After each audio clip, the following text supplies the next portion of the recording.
பராசக்தி குரு வாழ்க, பங்காரம்மா வாழ்க. எல்லாரும் நல்லா இருக்கீங்களாப்பா? குருவாரம் வியாழக்கிழமைப்பா. வியாழக்கிழமைன்னா வழிபாடு எப்படிம்மா செய்கிறீங்கன்னு எல்லாரும் கேட்டிருக்கீங்க. உங்களுக்காகவே இன்னைக்கு வழிபாடு எப்படி செய்கிறேன், என்னென்னலாம் செய்ய போகிறேன் அப்படிங்கிறத உங்களுக்கு நான் காட்ட போகிறேன். வாங்க வீடியோக்குள்ளே போகலாம். நான் உடனே என்ன செஞ்சேன்னா, நைட்டுக்கு மாவு இல்லை, அதுவும் காலையிலவே எழுந்துச்சி ஊற வச்சு இட்லி மாவும் அரைச்சி போட்டுட்டப்பா. தோசையாக ஊற்றினாலும் ஊற்றிக்கலாம், இட்லி ஊற்றிக்கினாலும் ஊற்றிக்கலாம். அடுத்தது என்ன செய்ய போகிறேன்னு பார்த்தீங்கன்னா, நான் பூஜை சாமான்லாம் எடுத்து விளக்கி கழுவி எல்லாம் ரெடி பண்ண போகிறேன். பூஜை சாமான்லாம் விளக்க போகிறேன்ப்பா. பாத்திரத்தை வச்சு அதில் ஜாமானெல்லாம் எடுத்து வச்சு அப்புறம் விளக்கு பூஜைக்குள்ள பொருள் எல்லாம் விளக்க போகிறேன். ஒரு டிப்ஸ் சொல்கிறேன் பாருப்பா. புளி பழைய புளியாக போயிட்டா தூக்கி போட்டுறாதீங்க, எடுத்து தனியாக ஒரு டப்பாக்குள்ளே எடுத்து வச்சுருங்க.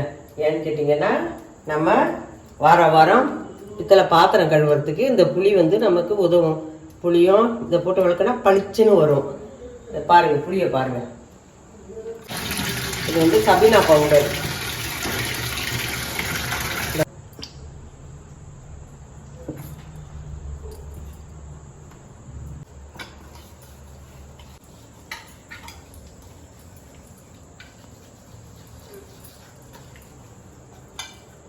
பூஜை சாமான்லாம் விளக்கி வச்சுட்டேன்ப்பா. அது காயறதுக்குள்ளேப்பா பூஜை ரூமில் போய் அம்மா படம், சாமி படம் எல்லாத்தையும் துடைச்சிட்டு கீழே எல்லாத்தையும் துடைச்சி க்ளீன் பண்ணிட்டேன். நம்ம பூஜை ரூமில் துடைக்கிறதுக்கு, அம்மா படம்லாம் துடைக்கிறதுக்காகவே தனியாக நம்ம துணி தனியாக வச்சுக்கணும். வேறு எந்த துணியும் வச்சு துடைக்காதீங்க. புது துணியாக வாங்கி வச்சு அம்மா படத்தை மஞ்சள் தண்ணி கலந்து துடைச்சிட்டு திருப்பி அதை கழுவி காய போட்டு மடித்து எடுத்து வச்சுருங்க.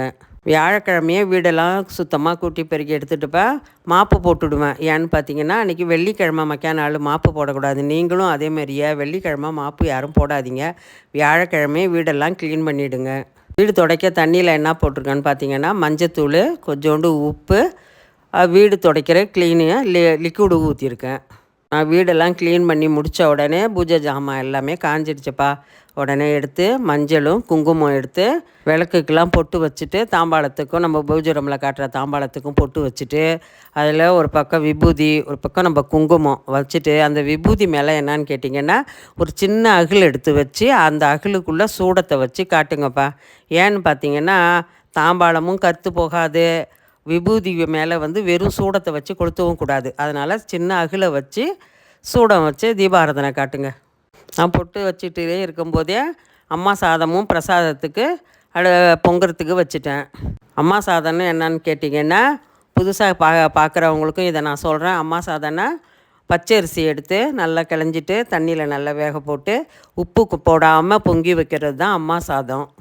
வியாழக்கிழமை, வெள்ளிக்கிழமை, செவ்வாய்க்கிழமை, அமாவாசை, பௌர்ணமி, யாரெல்லாம் செவ்வாய்க்கிழமெல்லாம் வழிபாடு செய்கிறீங்களோ அப்போ எல்லா கிழமையிலையும் வச்சு பூஜை செய்யுங்க. பிரசாதமாக வச்சு அம்மாவுக்கு பூஜை செய்யுங்க. இதுதான்ப்பா திஷ்டிக்கு எலுமிச்சம்பழம் நான் ரெடி பண்ணிக்கிட்டு இருக்கேன். வியாழக்கிழமை வெள்ளிக்கிழமையாக இருந்தாலும் நம்ம அம்மாவுக்கும் திஷ்டி எடுத்துக்கிட்டு நம்ம வீட்டுக்கும் எல்லாருக்கும் திஷ்டி எடுத்துக்குங்கப்பா.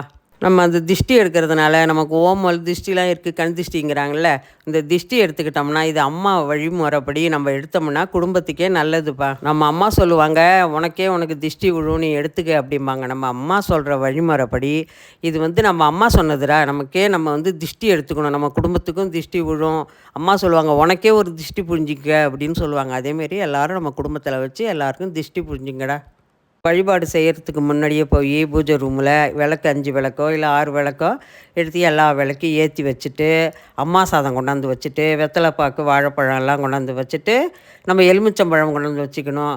நம்ம ஒரு டம்ளரில் தண்ணி கொண்டாந்து வச்சுக்கணும். ஏன்னு கேட்டிங்கன்னா அதை நம்ம இது தீபாரத்தனை காட்டினோடனே அந்த தீரத்தை நம்ம விடுறதுக்காக, சாம்பிராணி போடுறதுக்காக அடுத்தது நான் ரெடி பண்ணிக்கிட்டு இருக்கேன்.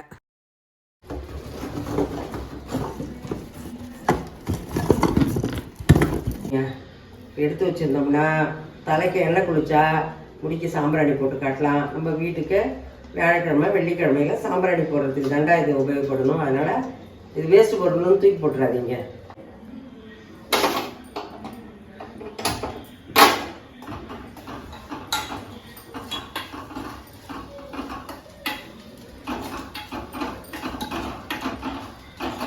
இந்தமாரி கொட்டாஞ்சியை கேஸ் அடுப்பில் வச்சுட்டு செய்யும்போதுப்பா கொஞ்சம் பார்த்து ஜாக்கிரதையாக கிட்ட இருந்தே செய்யுங்கப்பா. அது கொஞ்சம் பயம்பத்திரமாக தான் செய்யணும்.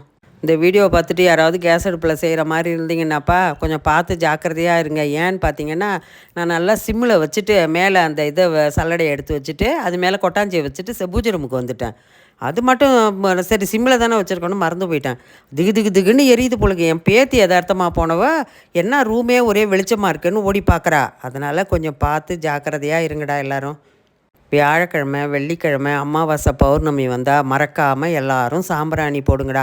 ஏன்னா நமக்கு திஷ்டி ஓமல் இதுவும் உள்ளே வராது, ஒரு பூச்சி பொட்டுகளும் எதுவும் அண்டாமல் இருக்கும். அதனால் பார்த்து ஜாக்கிரதையாக சாம்பிராணி போடுங்கடா. இப்போ வியாழக்கிழமை அன்னைக்கு நான் எப்படி வழிபாடு செய்கிறேன்னு உங்களுக்கு சொல்ல போகிறேன்ப்பா. நம்ம ஊதுபத்தி எடுத்துப்பா, ஒரு 5-6 வத்தி கையில் எடுத்து ஊதுபத்தியை கொளுத்திட்டு நேராக தெருவாசப்படிக்கு நிலவாசப்படியில் 2 வத்தியை கொளுத்திட்டு அப்புறம் பூஜை ரூமுக்கு போய் படத்துக்கெல்லாம் காட்டிட்டு நம்ம பூஜை ரூமில் வத்தி ஸ்டாண்டில் சொருவி வச்சிடணும். சாம்பிராணியும் இதே மாதிரிப்பா பூஜை ரூமில் காட்டிட்டு வீடு ஃபுல்லாக நம்ம வண்டி வாகனம் நின்றுதுன்னா அந்த வண்டி வாகனத்துக்கும் காட்டிட்டு வீட்டில் சாம்பிராணி போட்டு காட்டுங்க. அம்மா படம் காலண்டர்லாம் இருக்குதுன்னு வச்சிங்களேன், நம்ம முருகன் படம் பிள்ளையார் படம் எதுவாக இருந்தாலும் சரி எல்லாத்துக்கும் சாம்பிராணியை காட்டிட்டு வாங்க. நீங்களும் இதேமாரி வியாழக்கிழமை அன்னைக்கு இதேமாரியே காட்டி பூஜை செய்வீங்கன்னா எனக்கு கமெண்ட் பண்ணுங்கப்பா. சாம்பிராணிலாம் காட்டி முடிச்சிட்டேன்ப்பா. வியாழக்கிழமை வழிபாடில் ஃபஸ்ட்டு நம்ம தீபாராதனை காட்டணும். நம்ம பங்காரம்மாவுக்கு தான் நம்ம ஃபஸ்ட்டு காட்டணும். ஓம் சக்தியே பங்கார அடிகளே ஓம், ஓம் சக்தியே பங்கார அடிகளே ஓம், ஓம் சக்தியே பங்கார அடிகளே ஓம் ஓம் அப்படின்னு 3 நட சொல்லணும்டா. நம்ம சக்தி அம்மாவுக்கு காட்டணும். ஓம் சக்தி ஓம் சக்தி ஓம் சக்தின்னு அது 3 நட நம்ம சொல்லி தீபாராதனை காட்டிடணும். அம்மா பாதத்துக்கும் காட்டுங்கடா. ஓம் சக்தியை பங்கார அடிகளாரின் திருவடியை போற்றுவோம் அப்படின்னு சொல்லி நம்ம பங்காரம்மா பாதத்துக்கும் காட்டுங்க. அதையும் 3 நட சொல்லி நம்ம தீபாராதனை காட்டணும். நம்ம சூடெல்லாம் காட்டி முடித்த உடனேடா நம்ம அம்மா படத்துக்கு மறக்காமல் திஷ்டி புழியணும். இதுதான்ப்பா நம்ம பங்காரம்மா சொன்ன முறை. இதுதான்ப்பா மந்திர நூல் புக்கு அம்மாவுடையது. இது புதுசாக பார்க்குறவங்களுக்கு மந்திர நூல் தெரியலன்னா இது மேல்மருவத்தூரில் நம்ம அம்மா இடத்துல தாண்டா அந்த மந்திர நூல் கிடைக்கும். அடுத்தது நம்ம அம்மாவுக்கு படித்த உடனே மூல மந்திரம் சொல்லிட்டு தாண்டா ஸ்டார்ட் பண்ணணும். அடுத்தது நம்ம அம்மாவுக்கு 108 குருபோற்றி படிக்கணும். அடுத்தது வேண்டுதல் கூறு படிக்கணும்டா. 108 போற்றி மலர்கள் படிக்கணும். அடுத்தது பார்த்திங்கன்னா 108 போற்றி திருவுரு. அதுக்கு அடுத்த பார்த்திங்கன்னா ஆதிபராசக்தி கவசம். அப்புறம் அடுத்தது பார்த்திங்கன்னா சரணம் சொல்லிவிட்டு நம்ம வழிபாடை முடிக்கணும்ப்பா. நம்ம அம்மாட்ட படிக்கும்போதுப்பா ஒரே மனநிலையில் கோரிக்கையை வச்சு ஐயோ நம்ம அம்மா அதை செய்யலைன்னு எதுவும் நினைக்கக்கூடாது. அதில் நம்ம அம்மா பார்த்துப்பா. நம்ம அம்மாட்ட ஒரே கோரிக்கையை வச்சுட்டு நம்ம எந்த நேரமும் அம்மாவை நினச்சிட்டு இருந்தால் போதும், அவள் பார்த்துப்பா. அம்மாட்டப்பா நான் 14 வருஷமாக நான் சரணாகதி அடைஞ்சிருக்கேன்டா. நம்ம அம்மா கொடுப்பாங்க அப்படின்லாம் கிடையாது. நம்ம அம்மாட்ட வைக்கிற கோரிக்கையை வச்சுருவேன். ஆனால் எந்த நேரமும் நம்ம அம்மாவை நான் நினச்சிக்கிட்டே இருப்பேன். ஏன்னா அவள் பாதத்தில் போய் நான் விழுந்துட்டேன், என் குடும்பத்தையும் கொண்டு அம்மா பாதத்தில் போட்டுப்பேன். அவள் பார்த்துப்பான்னு நான் இருக்கிறேன். அதே மாதிரி எல்லோரும் நம்ம அம்மாவை இறுக கட்டி பிடிச்சிக்குங்கடா. அம்மா பார்த்துப்பா எல்லாத்தையும். ஐயோ நம்ம அம்மாட்ட போனோமே, என்ன இது நடக்கலையே, நம்ம அதை வேண்டிகிட்டு போனோம் அது நடக்கலைன்னு யாரும் நினைக்காதீங்கடா. நமக்கு நல்ல நேரம் வரும்போது கட்டாயம் அம்மா நிறைவேற்றி கொடுப்பா. சில பேர் நினச்சிப்பாங்க, என்னடா அவங்க 3 வருஷம் போனாங்க, 5 வருஷம் போனாங்க, அவங்களுடைய எல்லா கோரிக்கையும் அம்மா நிறைவேற்றிட்டாங்களே, நம்ம மட்டும் கஷ்டப்படுறோமே அப்படின்னு நினைக்கிறீங்க. அம்மா அவங்க நினச்ச வேண்டுனதை 3 வருஷம் வந்ததை அவங்களுக்கு நிறைவேற்றி விட்டுடுவா. ஆனால் இன்னொன்று என்னன்னு கேட்டிங்கன்னா, நம்மளெல்லாம் அம்மா வந்து இவ்வளோ கஷ்டப்பட்டு அம்மாட்ட போய்கிட்டே இருக்கிறோன்னு கேட்டிங்கன்னு வச்சுங்க, நம்ம அம்மா பக்கத்துலேயே நம்ம கூட இருக்கிறான்னு நல்லா நினச்சிக்கணும்டா நம்ம. நம்ம வந்து சரம்லாம் சொல்லி முடிச்சுட்டுடா, அதுக்கப்புறம் ஒரு 5 நிமிஷம் உட்காந்து தியானத்தில் இருக்கணும்ப்பா, மௌனமாக. அடுத்தது எல்லாம் செய்து முடிச்சுட்டுப்பா, அடுத்து தீபாராதனையை காட்டிட்டு அம்மாவுக்கு திஷ்டி எடுத்துட்டு, நம்ம குடும்பத்தில் உள்ளவங்கள எல்லாம் கொண்டாந்து நிறுத்தி நம்ம தீபாராதனை திஷ்டி எடுத்துட்டு, அடுத்தது எலுமிச்சம்பழத்தால் திஷ்டி எடுங்கப்பா, ரொம்ப நல்லது. நம்ம தீபாராதனை எடுத்து 3 நடை நம்ம சுற்றி காட்டிட்டு, அடுத்தது எலுமிச்சம்பழத்தை எடுத்திங்கன்னா வலது பக்கம் 3 நடை, இடது பக்கம் 3 நடை சுற்றி வந்துட்டு, அவங்களையும் சுற்றி வந்து அந்த எலுமிச்சம்பழத்தை புழிஞ்சி 4ஆக பிச்சு போட்டுட்டு தாண்டி வர சொல்லிவிடுங்க. உடனே அந்த எலுமிச்சம்பழத்தை புழிஞ்ச இடத்துல சுத்தமாக தொடச்சிடுங்கடா. இதாண்டா நம்ம அம்மா சொன்ன, பங்காரம்மா சொன்ன வழிமுறை இப்படி தாண்டா.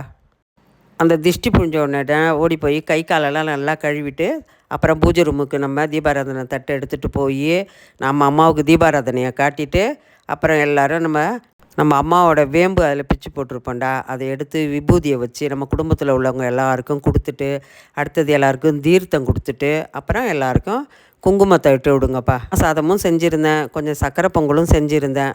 நம்ம இதெல்லாம் கொடுத்து முடித்த உடனேடா எல்லாருக்கும் அம்மா சாதம் கொடுத்துட்டு, அதுக்கப்புறம் நம்ம இனிப்புக்கு சர்க்கரை சாதமும் எல்லாருக்கும் கொஞ்சம் கொஞ்சம் கொடுங்கடா. இதை மாதிரி நீங்கள் செஞ்சு இதேமாரி வழிபாடு செய்யுங்க எல்லார் வீட்லேயும். வியாழக்கிழமையும் இப்படியே தாண்டா வழிபாடு செய்யணும். நம்ம வெள்ளிக்கிழமை அன்றைக்கும் இப்படி தான் வழிபாடு எல்லாருக்கும் நம்ம குடும்பத்துக்கு செய்யணும்.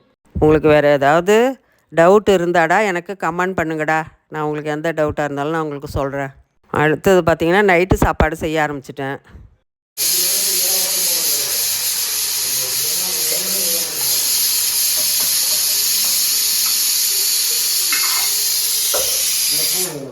இப்போ என்ன செய்கிறேன்னு பார்த்தீங்கன்னா, நான் கடலைக்கறி செய்கிறேன். மசாலா பொருள்லாம் அரைக்கிறதுக்காக எல்லாம் ரெடி பண்ணிக்கிட்டு இருக்கேன்.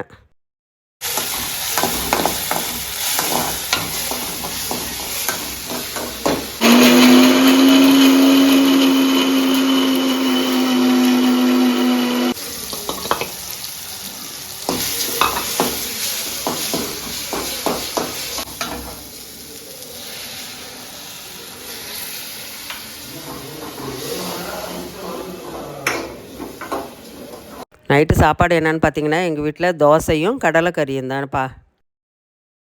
ஆமாம், இந்த வீடியோ உங்களுக்கு பிடிச்சிருந்துன்னா லைக் பண்ணுங்கள், ஷேர் பண்ணுங்கள், சப்ஸ்கிரைப் பண்ணுங்கள். பாய், அடுத்த வீடியோவில் பார்க்கலாம். ஓம் சக்தி.